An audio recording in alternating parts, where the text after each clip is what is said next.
El farmacéutico es uno de los lobbies más influyentes del mundo.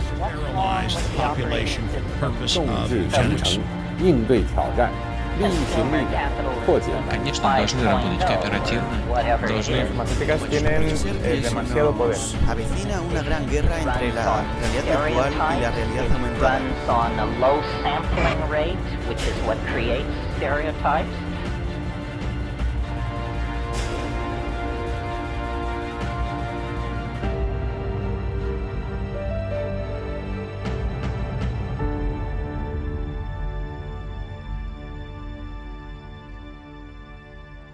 Hola, ¿cómo están? Nuevamente con ustedes en esta nueva edición de Humo y Espejos. Como siempre, un placer enorme que ustedes nos acompañen acá todas las semanas. Hoy vamos a traer un invitado que con Marcelo lo fuimos a ver en el First Hotel, que está ahí en Esmeralda 1366. La verdad, como lo voy a comentar en la entrevista, me sorprendió la amabilidad de todo el personal que nos ha recibido, la tranquilidad, la música ambiente. Así que es un invitado que ya ha estado en nuestros programas en algunos momentos. Estamos hablando de Nikolai Mikhailov. Me ha corregido el acento hace poquito. Vino a la inauguración del Centro Ruso que fue en la UBA y Económicas una manera de profundizar el conocimiento entre Argentina y el mundo ruso, obviamente. Así que va a ser una entrevista muy interesante. Mientras tanto, los voy a llevar con Azul y con Marcelo para que me digan ¿qué tema van a traer en su columna hoy? ¿Cómo estás, Azul? Te escuchamos. Bueno, gracias, Ivoni, por el pase. Hoy vamos a tratar un tema de las nuevas corrientes ideológicas que están surgiendo, porque tal vez entre los más grandes estamos acostumbrados a izquierda o derecha, y bueno, un poco como decía Cristina Fernández de Kirchner en un polémico discurso, el tema de las etiquetas de izquierda o derecha empiezan a ser limitadas para definir la realidad de hoy. Tal vez habría que ir avanzando más y empezar a ver nuevos grupos. Como siempre, ahora tenemos nuestra segunda protagonista que nos ayuda, que es Fiona, así que vamos a ir con Azul para ver que nos cuente qué es lo que está pasando. Bueno, hace ya como 2 años que empezamos con los primeros programas, sí. Y yo hablaba de cómo en Twitter había cuentas feministas o con cierto perfil, pero que era Nosotros venimos avisando lo que pasa 2 años antes, más o menos. Bueno. Antes yo hice una columna sobre el lenguaje inclusivo antes de que explotara acá. Bien. Antes de todes. Bien. Pero bueno, volviendo... Y te miraron como un bicho raro, sí. Como esto es una fantasía, ¿a quién se le puede ocurrir? Pero bueno, ahora, como es natural, surge una respuesta a lo que está pasando. Y eso es algo que ya mucha gente lo puede ver. El tema de que cada vez antes existía una postura y los demás como que sí, bueno, está bien, o no hablaban. Nadie se levantaba la voz, sí, en contra del discurso dominante. Sí. Pero bueno, con un poco más de autobombo, nosotros veníamos advirtiendo que atrás de eso iba a surgir lo que vas a contar. Sí, entonces ¿qué pasó? Empezó con un par de personas, entre ellas, no sé, Laje, sí, que cuesta admitirlo. No Laje el conductor, es otro, es Agustín Laje, porque los más grandes no saben ni que existe. Un politólogo. Claro, un politólogo perfeccionado en una universidad cercana a la defensa de Estados Unidos. Ahora, personajes como Laje, que nos duele admitirlo un poco, o sea, sí, fue uno de los pioneros de estos movimientos acá, en contra de movimientos más... los que ellos, viste, los zurdos, como los tratan así, los progres. Laje es una especie de representante de la alt-right norteamericana. Sí, y más o menos. Es lo más parecido, tal vez, ¿no? Sí. El tema de, sí, está en contra del feminismo, habla mucho en contra del feminismo, habla en contra del aborto legal, pero... Lo cual tiene toda la razón del mundo lo que dice, porque la característica principal es que demuele uno a uno los argumentos. Y por eso gana tanta gente, porque claro, está precisamente en contra de lo que parecía que era Y ahora él como que se animaba a decirlo. Y ahí se gana un montón de, sobre todo un montón de gente que no tiene mucha formación política atrás. Claro. Yo sé que a muchos por ahí no van a estar muy de acuerdo, pero si hay un hombre vestido de mujer, él te dice es un hombre vestido de mujer. O sea, algo tan simple, no había quien lo decía, porque predominaba un solo discurso. Dejaron ese vacío que él lo ocupó. Ahora, ¿qué pasa con Laje? Mientras te habla de eso, te va bajando líneas, de golpe te dice, y bueno, y el Estado no tendría que meterse. Y bueno, y empieza a bajar una línea neoliberal, bien liberal, fuerte. Entonces, como lo va mechando, entonces todos los que se metieron por el lado de, mira, bueno, él habla en contra de las feministas, se anima a decir algo en contra de las feministas, empiezan también a recibir el discurso del liberalismo, el libre mercado, el no permitir la intervención del Estado. Yo me acuerdo cuando, creo que no sé si fue lo que más lo catapultó a ser conocido a Laje, que fue ese discurso que hizo con Malena, ese debate con Malena Pichot. Sí, fue uno de ellos. Claro. Sí. La destrozó realmente, pero bueno, sabemos que Malena Pichot claro, no es precisamente lo más profundo en el análisis político y empezó a tener problemas con Laje. Y en un momento en el discurso le dice, pero todo lo que ustedes defienden es posible gracias al capitalismo. Sí, eso es otro punto clave. El tema que es precisamente el mismo perfil de los que hablábamos antes de Milo Yiannopoulos. Es eso, o sea, es hablar de todo lo que estás hablando es gracias al capitalismo. Si buscan programas nuevos van a ver Mauro Yiannopoulos, Ben Shapiro, Lawrence Southern. Sí, todos hemos hablado en el programa de ellos. Por ese lado. Sí. Entonces Laje lo que hace es eso. Y eso produce, sobre todo en mucho, que esto me van a matar, pero porque, o sea, se habla mucho de... Con la verdad no ofenda ni duelo, decían, ¿no? Es que hay mucha chica, adolescente, joven, no feminista. Temo, perdón, no sé qué dije. Con la verdad no ofenda ni temo. O sea, podemos aceptar, hay mujeres mayores con muchos estudios que son feministas, no estoy negando la existencia de nadie, pero es verdad que hay una gran parte, una mayoría del movimiento son chicas alrededor de mi edad, un poco más chicas, un poco más grandes. Sí. En general, una franja, universitarias, en el secundario. Claro, desde 12 años, 13, 25, sí, 30 máximo. Creo que ese sería más o menos el núcleo. Y entonces yo lo que digo es que los que escuchan a Laje son también, es como la contraparte, son los chicos, entre 12, 13 años, 15 años, hasta los 20 y pico. Agarra a los varones. Sí. Varones, pero también hay mujeres. Obvio hay mujeres, sí. Pero hay gran parte es el tema, casi es un varón versus mujer. Sí, hay chicas que se agarran de eso y que precisamente yo tengo una compañera de la facultad que se saca una foto con Laje. Y también tengo otra que son feministas radicales, o sea, hay de todo. Pero es verdad que el típico seguidor de Laje en Twitter, por lo menos, es un chico de 16 años que tiene una viborita en el nombre de Twitter, que la viborita se la ponen los libertarios, y que se pone, no sé, algo del libre mercado en la biografía, y que parece, la verdad, una cuenta fandom del capitalismo. Sí. O sea, eso es lo que terminan pareciendo. Y se agarran, y son interminables los debates que se agarran con la gente de izquierda, y siempre son los mismos puntos. Bueno, ahí hay uno de los puntos también a tener en cuenta. En muchos años se dijo que en la Argentina no existía la derecha, nadie se reconocía como derecha, se reconocían como izquierda y centro. Tanto es así que Macri se ha presentado siempre como de centro. Sí.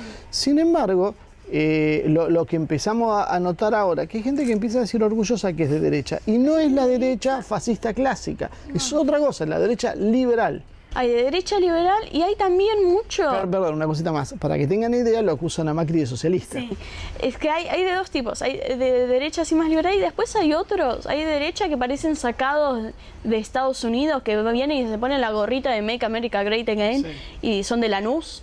O sea, ese tipo también hay mucho. O que te hablan de la posesión de armas acá en Argentina como... Claro, están trayendo el debate. Sí. O sea, unos te hablan de los varones cis blancos, que no es el caso nuestro, y los otros te hablan de lo contrario, de la posición de armas. Es el debate de Estados Unidos. Es el debate de Estados Unidos, lo están importando. Hay muchos que ahora hablan de ser conservadores, aunque sea en lo moral o en lo político, y que te plantean las cosas así. Y también son, o sea, no son los mismos que los libertarios. Son dos grupos que lo que tienen en común es que están en contra de los troscos.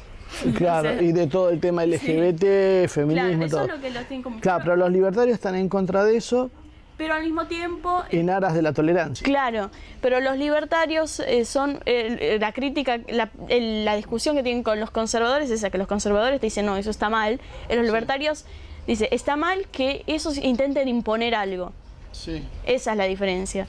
Claro. Pues el tema de la libertad individual. No por es que eso- esté mal como valor, sino que está mal que alguien te por imponga, eso- sea lo que sea. Sí, el liberal que está en contra del aborto legal es por eso, porque te dicen que le está sacando derechos al individuo que está por nacer. Sí. Y el conservador está en contra porque te dice, no, estás matando a alguien. Esa es la diferencia. Pero están surgiendo y son números grandes ya. Hay personajes en Twitter, Macarena Berkovich, creo que es el apellido, Victoria Pita, que son mujeres y tienen decenas de miles de seguidores. O sea, Y que, por eso. y se sacan fotos con laje. Por eso, volvemos a advertir que todavía tenemos un tema personal con Laje, o sea, No, todavía no, con no, Laje, pero no es lo porque- conocemos, no sabemos quién Sí, es, pero o sea, es como lo un- tomamos como un símbolo. Es un símbolo y además dentro de todo es conocido como para que se entienda la lista, porque también estos escuchan a Milei y a ese tipo de... Sí, y de hecho, hasta recuerdo ahora que salió un documento que acusa a muchos políticos de trabajar para Soros, y la persona que lo hace es un periodista que básicamente se presenta, si no me acuerdo, como anarco-libertario o algo así. otra, anarcocapitalista. Anarcocapitalista, bueno. Su posición es tan extrema que raya en lo irreal. Pero bueno, existe. Entonces, hace rato que nosotros venimos desde este programa advirtiendo. Si van dejando avanzar esto, si van dejando avanzar toda esta locura del tema de género, va a surgir una reacción del otro lado con características de la misma manera, y lo más curioso es que las dos terminan siendo patas del mismo liberalismo. Sí. Y es precisamente eso, terminan siendo dos extremos que se terminan tocando al otro lado. Sí. Y ahora ya me están dando señas de que ya no hay tiempo para seguir, pero es un tema que habría que volver a tocar con más tiempo. Si les interesa lo podemos ampliar y verlo un poquito más en profundidad. Sí. Y sí, bueno, volvemos a repetir lo que dijimos al principio, no es que seamos Nostradamus, pero bueno, venimos marcando las tendencias que van a suceder dentro de algún tiempo corto, lo marcamos a medida que lo vamos viendo. Y ¿no? mira, No es los un tema conservadores de decisión. acá hablando de Bolsonaro y defendiéndolo a Bolsonaro y viene un hombre que viene y se anima a decir lo que pensamos. Bueno, Gente de acá. Bolsonaro encajaría en ese perfil. Claro. Conservador. En el caso de él sería conservador, sí, en lo social, liberal en lo económico, pero hay otros que son liberales en todos los aspectos y que tácticamente se juntan. Sí. Y todos, de la mano de la izquierda clasista y de todas estas ideas de género progresista, terminan abrevando en la misma fuente. Sí. Y ya no da para más esto, ya nos están haciendo señas en forma desesperada que se termina, así que no se te quedó algo azul, sino ya Para la próxima. para la próxima. Entonces vemos si ampliamos un poquito más y ahora nos vamos ya con Ivonne para seguir con el programa. Bueno, acá estamos de nuevo, realmente Azul. Muy buena la columna, interesante escuchar todo lo que hablaste sobre el AGE. Hay una realidad muy grande sobre quiénes lo siguen, cómo lo acompañan. Vuelvo a remarcar lo que ustedes dijeron, no tenemos nada personal en contra de esta persona, en contra del AGE, simplemente lo usamos como un modelo de cómo están llegando a los jóvenes y cómo por un lado uno no puede no estar a favor de él en muchísimas cosas lo que dice, pero en otras cosas diferimos bastante con respecto al tema neoliberal. Así que bueno, espero que les haya gustado. Nuevamente los invito a poner publicidad en nuestro programa, en cualquiera de los programas que produce Asia TV. Serán muy bienvenidos y estaremos muy agradecidos que nos acompañen como siempre. Así que los llevo a un pequeñísimo corte y después vamos a ver juntos la entrevista que realizamos a Nikolai Mikhailov, director de Ruski Mir para toda América.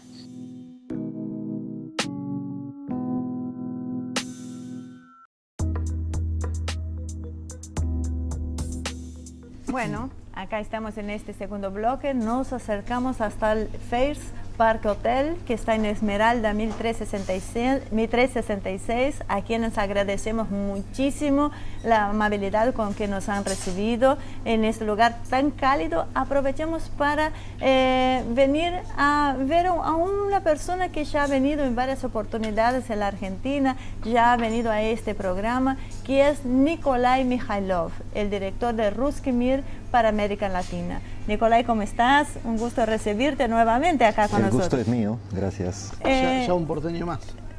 Sí, bueno, aparte siempre ahí trabajando en estas buenas relaciones con Rusia. Nikolai, vos viniste para la inauguración del mundo ruso, corregime si me equivoco, del centro ruso en la UBA, ¿no es cierto? Cuéntame cuáles son las perspectivas y los objetivos de este centro acá en Buenos Aires. Bueno, en primer término me agrada mucho que hemos realizado este proyecto que llevamos algún tiempo, poco más de un año, preparándolo, y por fin logramos abrir el centro en la UBA con todo tipo de cooperación con la universidad.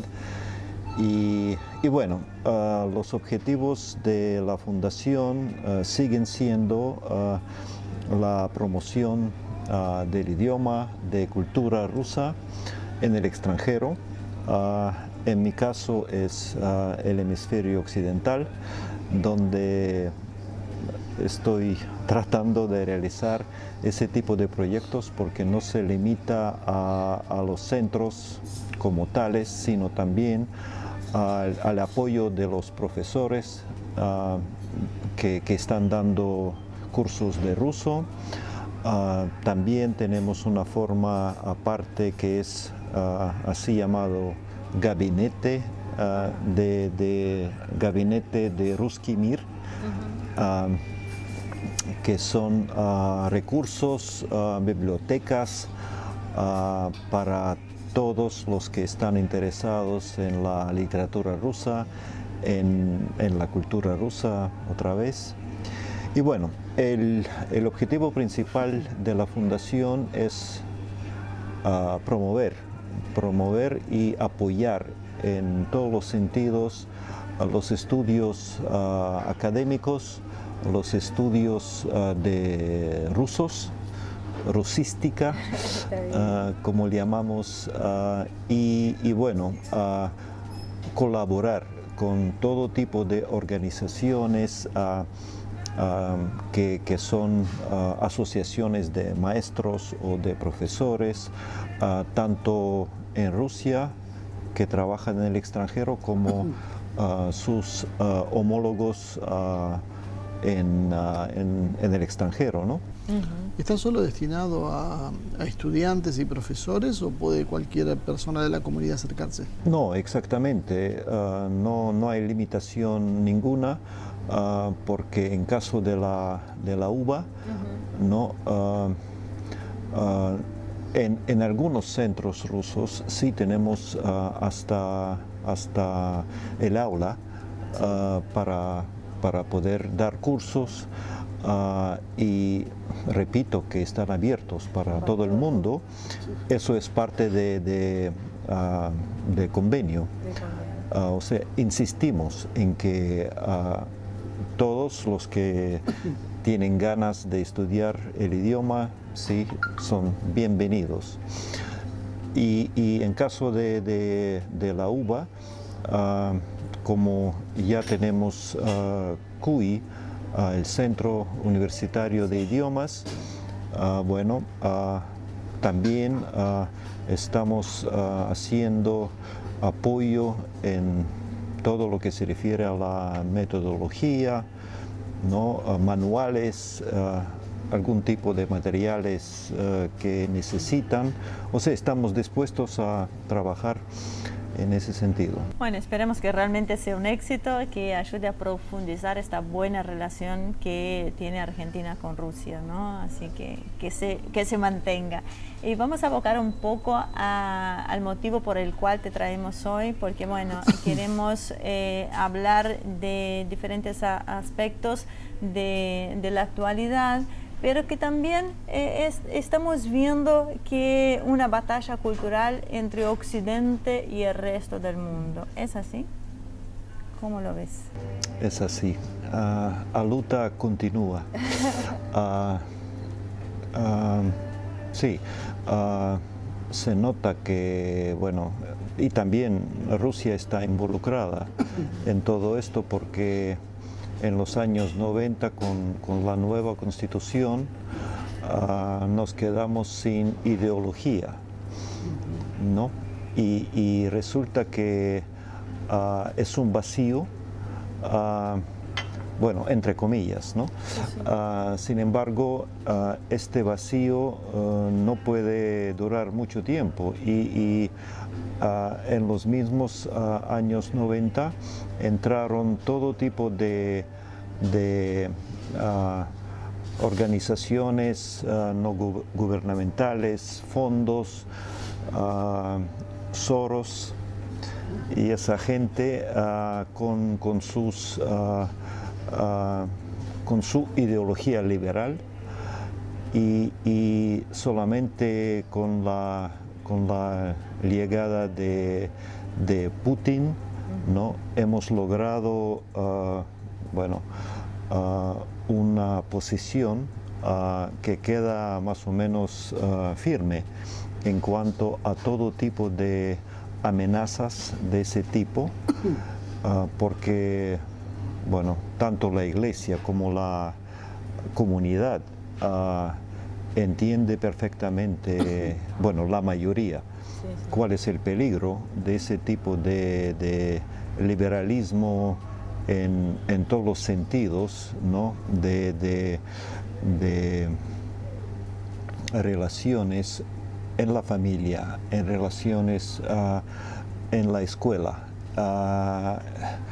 en la escuela secundaria y en las universidades, porque si no mal me recuerdo, la idea o proclamaron en los mismos años 90 que, bueno, la escuela está para prestar servicios educacionales, ¿no? Quiere decir que, bueno, que se divide el alumno y el profesor. El profesor es un tipo encargado de prestar servicio, ¿no?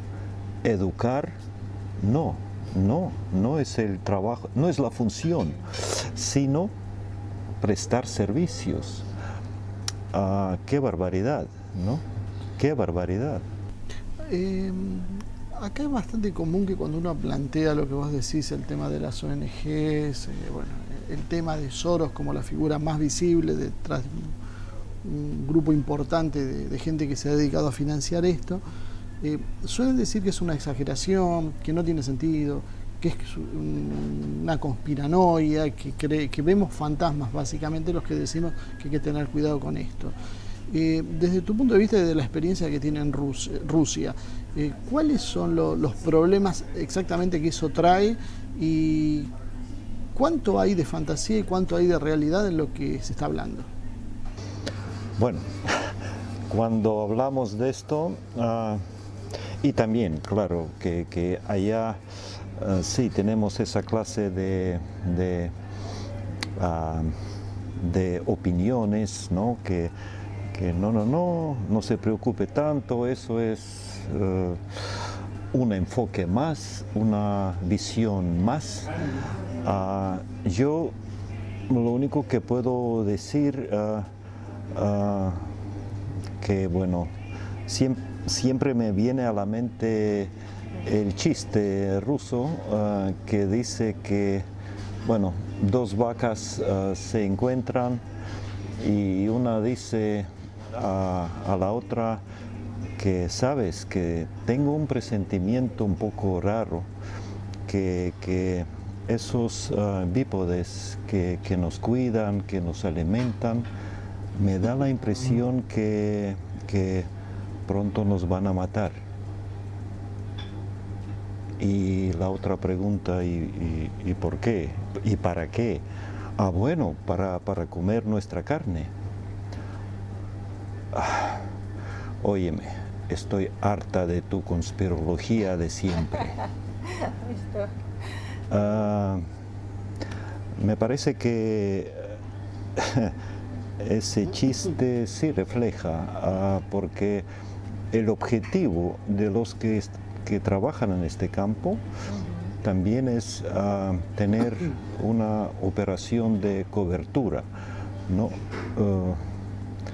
Y bueno, esa táctica la conocemos bastante bien, por eso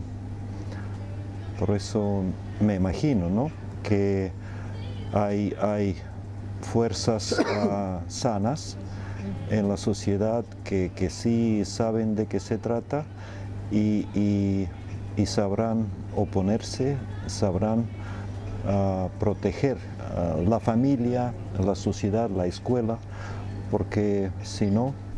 ¿Esto que planteas es una posición personal o es una posición en general del pueblo ruso y del propio gobierno? Bueno, yo sí, claro, hablo por sí mismo, sino también soy parte de la sociedad, soy parte de la capa, me imagino, hasta cierto punto intelectual, y debido a la educación que he tenido, bueno, en los tiempos de la Unión Soviética, y bueno, yo como una persona que pretende de analizar las cosas, yo sí puedo comparar. Para darles un ejemplo simple, ¿no? Mi tiempo en la escuela secundaria y comparando con mi hija que tiene 30 años y sus estudios en la escuela cayeron exactamente en los años 90 con otro tipo de enfoque de ideas, bla, bla, bla, liberal, ¿no? Y bueno, veo cuáles son los resultados de esto, ¿no? Les puedo contar cosas difíciles de imaginar, inclusive cuando un día se me acercó, bueno, pidiendo ayuda en un tema de idioma ruso, me pareció rara la pregunta, y pedí el manual que tenía en el curso de ese año.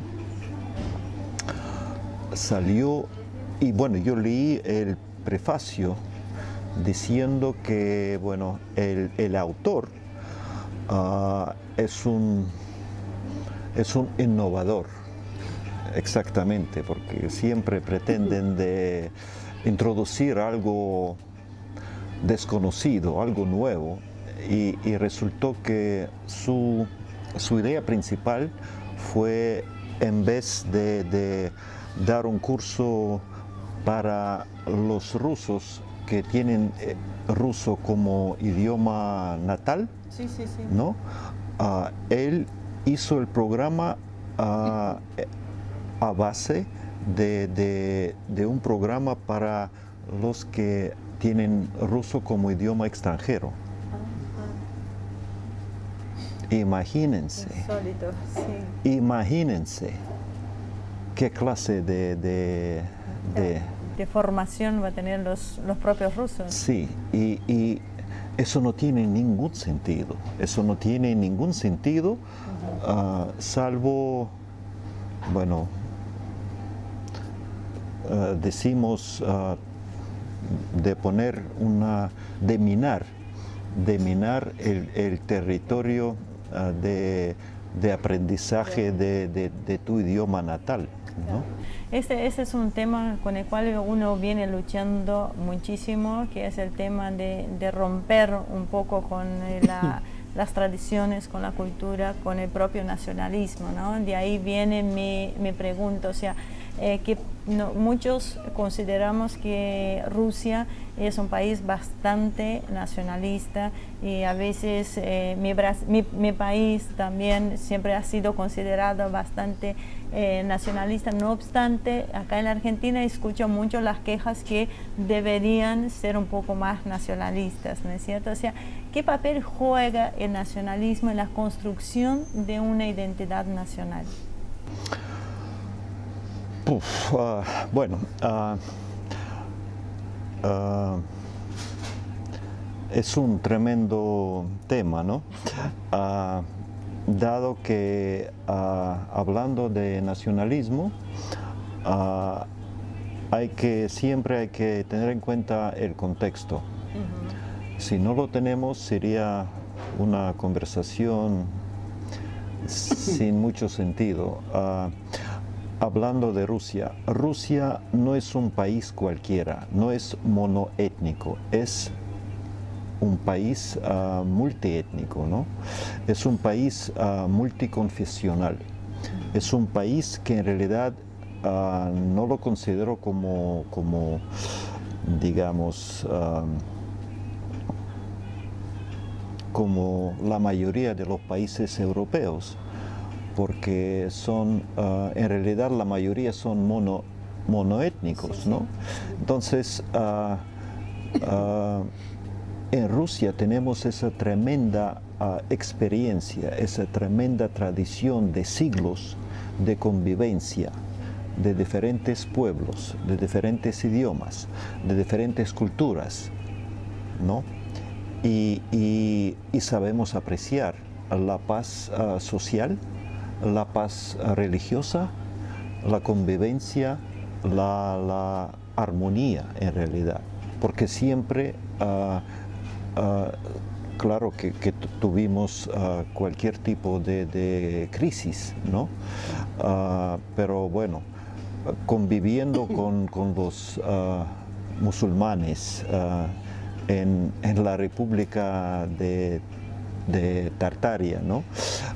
Con los budistas en Siberia, con los chamanes. Tenemos cantidad de chamanismo, tenemos judíos, tenemos católicos, ¿no? Tenemos protestantes, tenemos toda la variedad, ¿no? que se puede imaginar. Y la verdad que tanto en el imperio como en la Unión Soviética, como ahora, o sea, esta tradición se mantiene y se preocupa. Las autoridades siempre están atentos, siempre están prestando atención a cómo está ese tipo de relaciones, ¿no? Por eso, otra vez, en los años 90 tuvimos una serie de movimientos de ese carácter nacionalista, ¿no?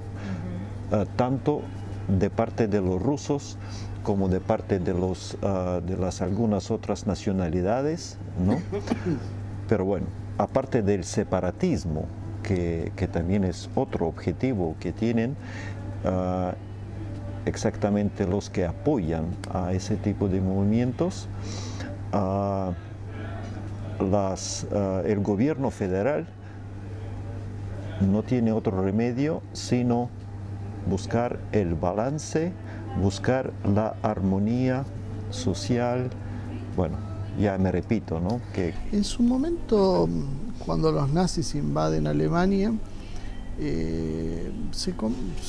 se llegó a la conclusión después, posteriormente, que Stalin ve que el socialismo no servía como una malla de contención para que los rusos enfrentaran esa amenaza, y apela a buscar valores dentro de la idiosincrasia rusa, dentro de tal vez, no sé si nacionalismo es la palabra más adecuada, pero buscar valores históricos que hacen a su identidad. Putin da la sensación que después del caos liberal de los 90 vuelve a tomar el mismo recurso. ¿Qué es lo que le da esa identidad a los rusos? Bueno, muy buena la pregunta porque en realidad hay mucho que pensar si tratamos de analizar o bueno, conocer la historia, poder hacer comparaciones y ver cómo es el paralelo entre diferentes épocas, diferentes personalidades. Y yo recuerdo perfectamente bien el significado de palabras de Stalin cuando comenzó la guerra. En su discurso por la radio a nivel nacional, él por primera vez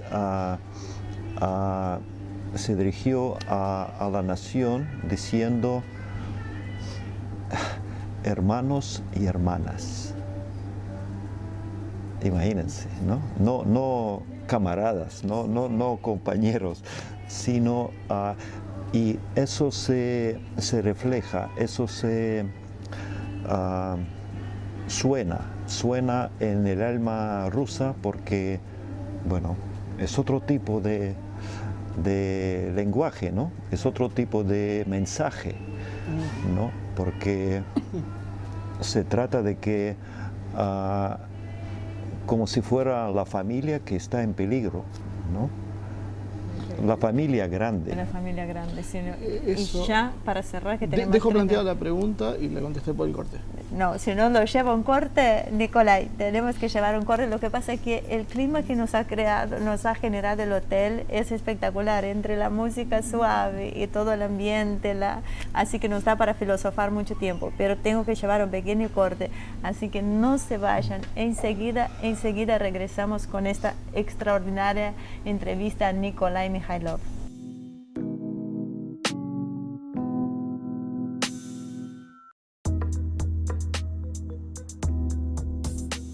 Muy bien, ya regresamos a esta tercera y última parte, así que como le he prometido a Marcelo que había quedado una pregunta pendiente, así que Marcelo te cedo la palabra milagrosamente. Que cumplas tu promesa. En honor a nuestro invitado de hoy, así que es todo tuyo. Nicolai, vos mencionaste en un momento el tema de la familia y esto me hizo recordar algo que alguna vez también leí, que en las primeras etapas de la Revolución Soviética se intentaron imponer nuevas costumbres y se destruyeron muchísimas tradiciones y valores rusos.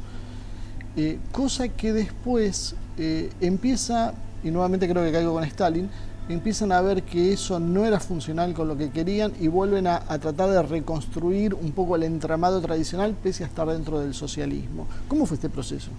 Bueno, era un proceso bastante doloroso, pero sí, la idea un poco loca fue de, bueno, pensar que esto se hace de un golpe, se hace fácil, ¿no?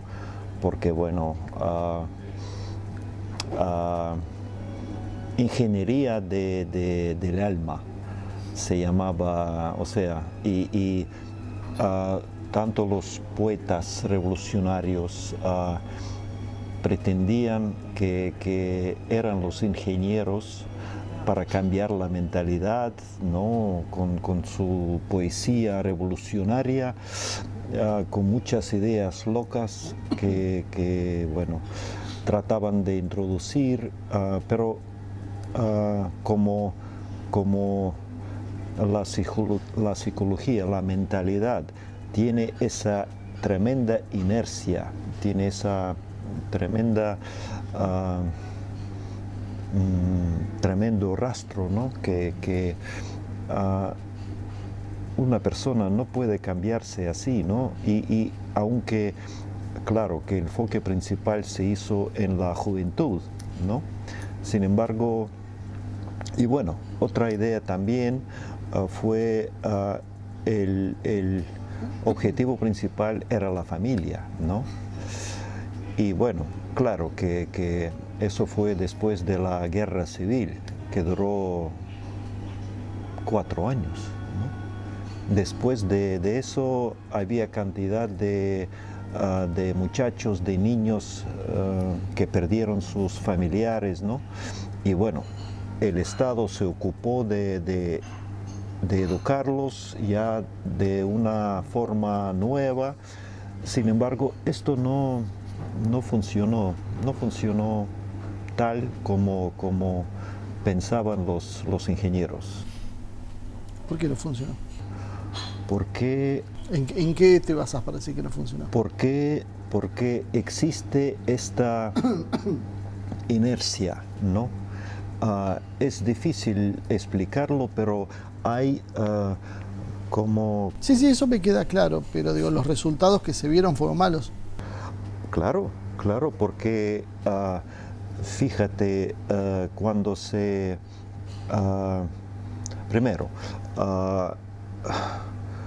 problemas de economía, problemas de defensa, problemas de todo tipo de problemas para un Estado que fue desmantelado, ¿no? Después tú tienes que reconstruir algo, ¿no? La agricultura, ¿no? Un desastre. La industria, ¡puf! Entonces, y todavía oficialmente el objetivo era la revolución mundial, ¿no? O sea, bueno, no se preocupen de lo que está pasando aquí, ¿no? Vamos a hacer la revolución en todo el mundo, ¿no? Y Stalin fue quien, bueno, teniendo conocimiento perfecto de cómo están las cosas en la Unión Soviética, ¿no?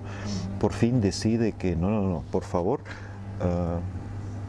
nos dan un momento para ocuparnos y por eso se proclamó la idea de construir el socialismo en un solo país, ¿no? O sea, aquí, ¿no? Porque no había ningún tipo de recurso, ¿no? para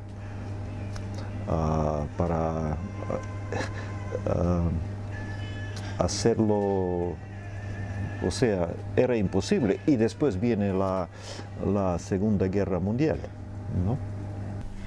Y se hizo una política que apuntó a restaurar los valores familiares, a que los rusos tengan más hijos. Pero eso fue a partir de Putin, ¿no? No, estoy hablando... De la Unión Soviética todavía. Sí. Bueno, después de la Segunda Guerra Mundial. Putin sí, ya lo tengo claro. Sí. Quiero saber, claro, qué pasó durante la Unión Soviética. Bueno, tenemos que ver dos diferentes periodos, ¿no? Si es antes de la guerra o después de la guerra, porque es después de la guerra. Tremenda diferencia, ¿no? Porque la Unión Soviética perdimos 25 millones. 25 más de 25 millones, ¿no? Y bueno, los hombres ante todo, ¿no? Claro, sí. Entonces, sí, tremendo problema de carácter, una tragedia, ¿no? Algo parecido a lo que pasó con Paraguay después de la agresión de la Alianza, sí. O sea, claro que la familia, la reconstrucción del país, porque miles de ciudades fueron destruidas, miles, ¿no? Entonces, imagínense qué clase de fuerza tuvimos que concentrar para reconstruirlo todo, ¿no? Toda la industria, bueno, hemos podido salvar algo. Sí, ¿no? Se había cambiado de posición geográfica. Pudiendo moverlo detrás de los Urales. Para entender, claro, se nos dio un poco de giro en la entrevista, porque creo que hoy más se habló de la Unión Soviética mucho y se está hablando de Putin, y hay un espacio en el medio de que casi no se habla de qué sucedió en Rusia en este interín, porque si en la Unión Soviética se empezaba con la idea de la reconstrucción de la familia posguerra, porque es absolutamente entendible, de familias totalmente dispares, destrozadas, y hay que levantar. Claro, no porque solo un poco la pregunta viene porque hay muchos sectores de izquierda que plantean que es revolucionario las políticas de género que estamos viviendo, y hay veces eso con algunos que se proclaman como comunistas y que vos decís, bueno, pero las experiencias del comunismo no fueron esas. Entonces, y no fueron ni siquiera las negativas.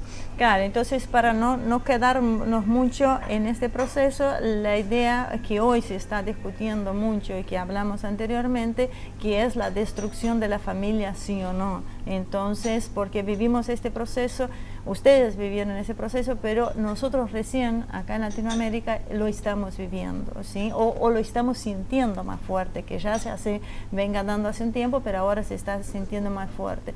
Entonces la pregunta es, ¿existe un ataque a esas bases de construcción social hoy? Bueno, claro que existe este peligro y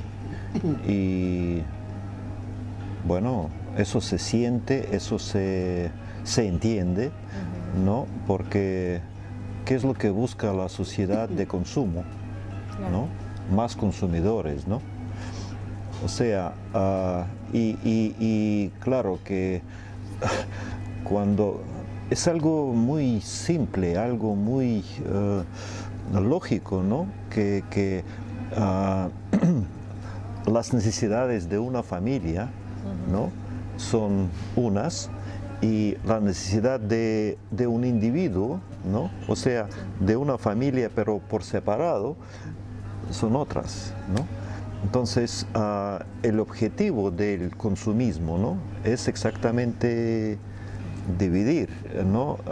Atomizar a la sociedad, ¿no? Lo que se hizo primero a finales del siglo XIX, ¿no? Con, ¿cómo se llama? Sufragismo. Porque, bueno, otra vez para tener un voto más, ¿no? Pero estoy seguro, convencido de que el último objetivo es otra vez atomizar la sociedad, porque si no hay jerarquía, si no hay estructura social fuerte, ¿no? Establecida, ¿no?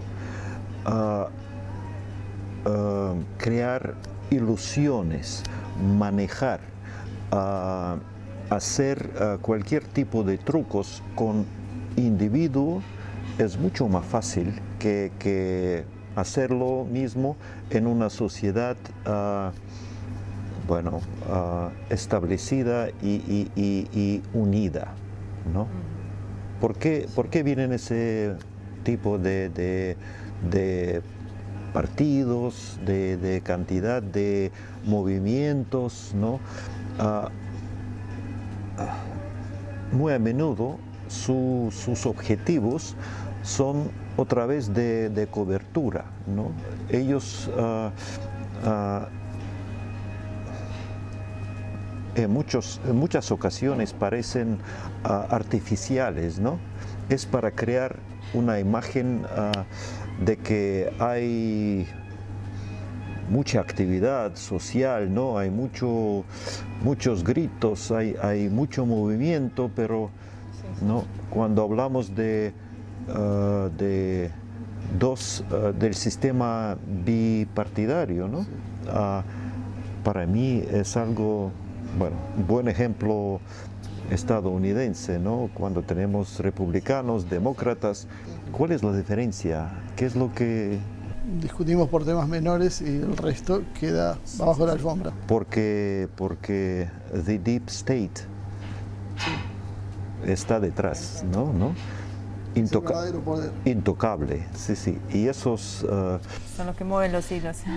¿Qué importancia le da Rusia? Porque uno ha visto que lo atacan a Rusia, sus enemigos occidentales, básicamente tildándolo a Putin de ser, como te decía antes de la entrevista, homófobo, misógino y estas cosas que son como unos comodines que se utilizan para atacar siempre al enemigo político, en realidad por otros temas, pero se le indica de estas cosas. ¿Qué importancia le da Rusia entonces a esto como una herramienta geopolítica, como una herramienta donde el atlantismo utiliza esas técnicas para golpear a los países que no se avienen a ser partícipes de esta gran comparsa? Hablamos de esos nuevos fenómenos sociales que son usados como herramienta geopolítica para poder desestabilizar a un Estado, para dividir a una nación, que son las políticas de género, las cuestiones del aborto, la separación del Estado con la Iglesia. Entonces, nosotros acá en Humo y Espejos, en este programa particularmente, tenemos la tendencia de analizar ese fenómeno, y cómo los ven desde Rusia. Claro, y planteamos habitualmente que esto en realidad es para minar una nación a la cual de alguna manera se la quiere someter. Sí, sí. Es la estrategia de siempre y bueno, en caso de Vladimir Putin es exactamente este el objetivo, ¿no? De discreditar, de cambiar el gobierno, ¿no? Con el apoyo de esos micro partidos de oposición,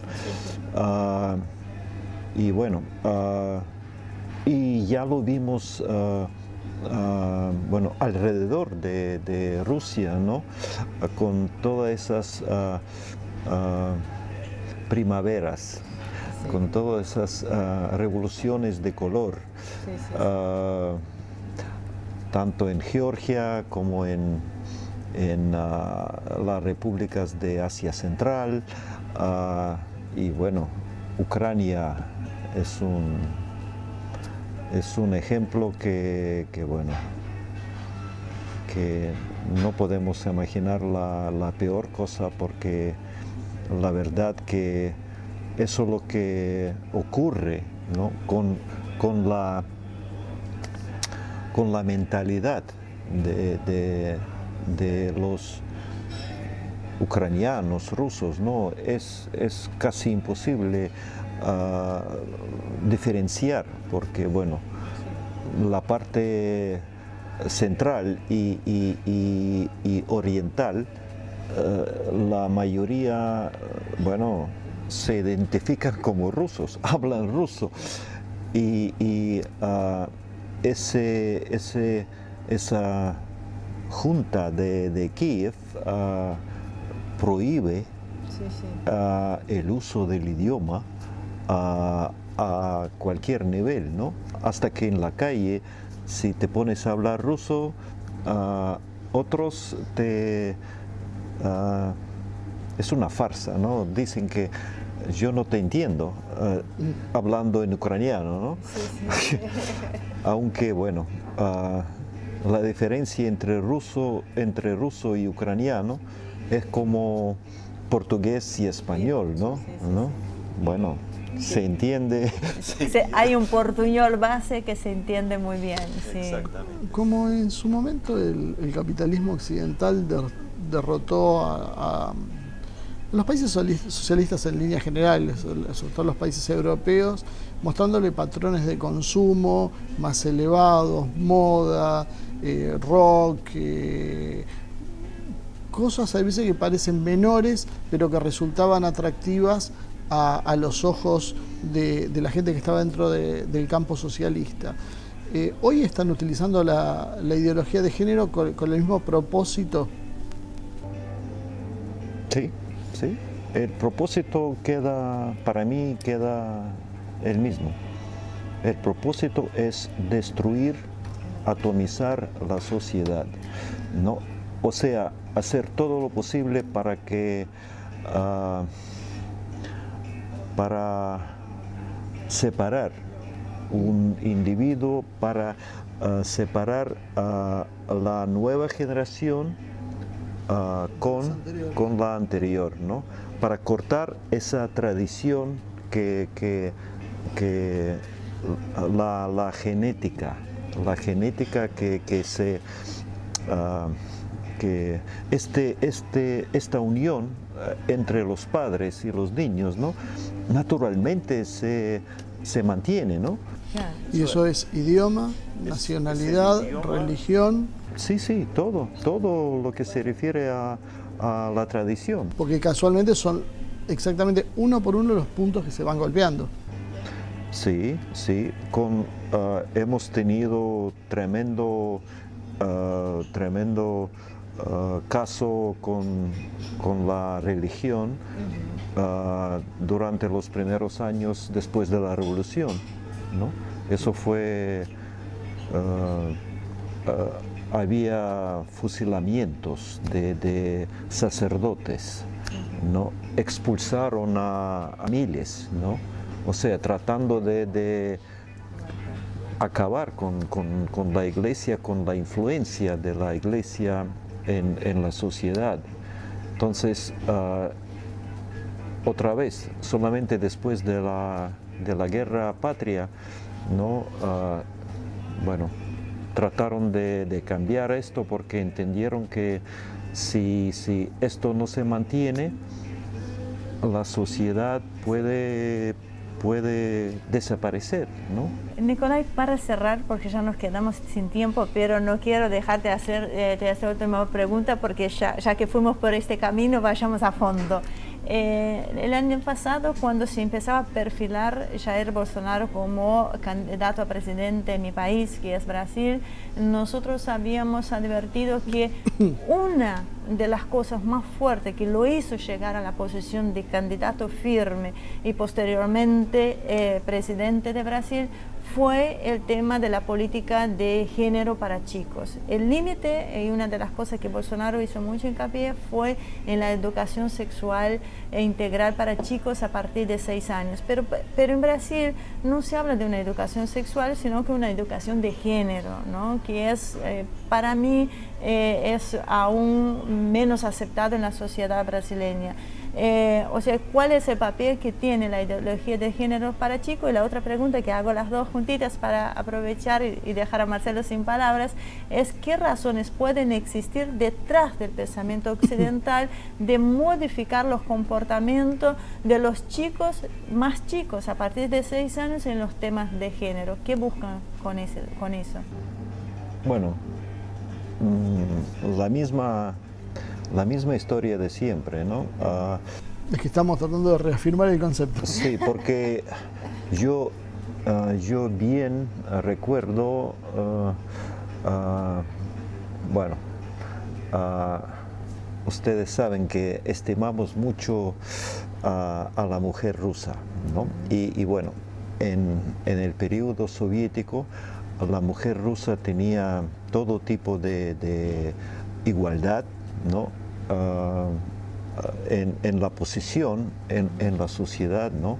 Cantidad de mujeres dirigentes ocupando puestos importantes en todo tipo de organizaciones, tanto en partido como en las compañías, en industria, todo. Y ante todo en la educación, ¿no? Porque la mujer sí tenía papel muy importante en el tema de educar, tanto a nivel de maestras como a nivel de profesores de universidades. Ahora, en este momento se habló mucho de que la mujer con este tipo de poder, que ha adquirido, ¿no? Ya puede superar al hombre, ¿no? Y jugar el papel más importante que el hombre, porque muy a menudo gana más, ¿no? Muy a menudo resuelve los problemas, y eso quiere decir que había mucha discusión sobre qué es lo que pasa con el hombre ruso. ¿Está afeminizado o qué? ¿Por qué ese pobre diablo no puede resurgir como el jefe, el más de la familia, ¿no? Porque, bueno, todavía se mantiene, bueno, no es patriarcado, pero bueno, esto se mantiene. Esto también incluye la religión ortodoxa, ¿no? Porque el hombre sí es responsable por la familia, ¿no? Ahora, lo que tenemos ahora es otra vez un intento, ¿no?, de destruir la familia, porque si un muchacho no sabe dónde está parado, no sabe a qué género se pertenece, bueno, es claramente otro intento de perjudicar y bueno, desmantelar la familia. Yo estoy seguro que el objetivo principal es la familia. Bueno, es importante tener esta conciencia y saber contra qué y contra quién estamos luchando. Así que, Nicolai, muchísimas gracias, un gusto enorme otra vez verte. Hoy fuimos por un lugar, pero que necesario en los momentos que está corriendo acá, y saber la posición y la idea de Rusia para nosotros es muy importante. Muchísimas gracias. Por nada.